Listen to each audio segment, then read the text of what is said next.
வணக்கம் கோ temple viewers. இன்னைக்கு நவராத்திரி திருவிழாவில் நம்ம வந்திருக்கிறது வடபழனி ஆண்டவர் திருக்கோயில்.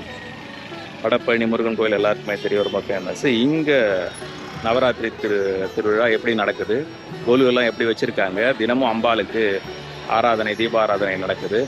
ஸோ இங்கே ஒரு அழைப்பு வந்திருக்குது, முருகனே கூப்பிட்ட மாதிரி இருக்குது. ஸோ கோ டெம்பிள் வியூவர்ஸ்க்காக இங்கே நம்ம கவர் பண்ண வந்திருக்கோம். நம்ம தீபாராதனை கோலுப்படி அதெல்லாம் பார்ப்போம். வாங்க போகலாம்.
இந்த திருக்கோயிலை பற்றிய முழு விவரங்களை தெரிந்து கொள்ள எங்களுடைய கோ டெம்பிள் யூடியூப் சேனலில் பாருங்கள்.